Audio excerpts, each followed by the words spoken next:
கொடுக்கிறார். நீங்க கையை உயர்த்தி ஒண்ணு மட்டும் சொல்லுங்க, நான் நம்புறேன். ரூத்துனுடைய வாழ்க்கையிலே அற்புதத்தை செய்ய முடியுமானால், மறுபடியும் அவளுடைய வாழ்க்கை கட்டவே முடியாத வாழ்க்கையை பெஸ்டா கட்ட முடியுமானால், என் பிள்ளையினுடைய வாழ்க்கையை, என் குடும்பத்தினுடைய வாழ்க்கையை, என்னுடைய மகனுடைய வாழ்க்கையை திரும்ப கட்டுவதற்கு என் கர்த்தருக்கு லேசான காரியம். என் தேவன் திரும்ப கட்டுகிற கர்த்தர். பேதுருவை குறித்து வேதம் ரொம்ப அழகாய் சொல்லுகிறது. பேதுரு ஆண்டவரோட ரொம்ப இணக்கமாய் நடந்தார்.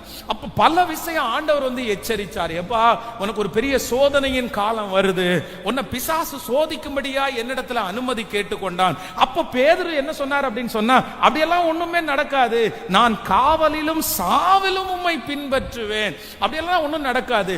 ஆனா எதற்காகவும் ஆயத்தப்படவே இல்லை. ஆண்டவர் சொன்ன வார்த்தையை பெருசா அவன் எடுத்துக்கவே இல்லை. ஆனா சூழ்நிலை மாறும்போது வேதம் சொல்லுது, அவனுடைய வாழ்க்கை தலைகீழாய் மாறினது.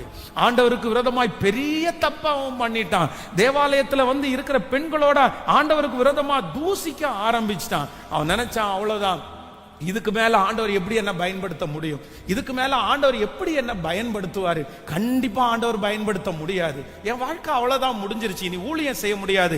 மறைந்து யாருக்கும் தெரியாம ஆண்டவரை கூட சந்திக்கிறதுக்கு அவனுக்கு பலனே இல்லை.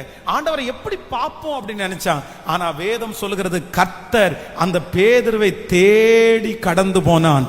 அவர் விழுந்து போன வாழ்க்கையை திரும்ப ஆண்டவர் கட்டி ஒரு மிகப்பெரிய அப்போஸ்தலனாய், ஒரு மிகப்பெரிய ஊழியக்காரனாய், அவருடைய பிரசங்கத்தில் 5000 பேர் ரட்சிக்கப்படுகிற அளவிற்கு கர்த்தர் மறுபடியும் ஊழியத்திலே அவரை கட்ட முடியுமானால், இன்றைக்கு அந்த தேவன் தான் வாக்கு கொடுக்கிறார். விழுந்து போன உன்னுடைய வாழ்க்கையை கட்டுவது கர்த்தருக்கு லேசான காரியம், லேசான காரியம். இப்ப சொல்லுங்க பார்க்கலாம், கைகளை உயர்த்தி அந்த வசனத்தை சொல்லுங்க.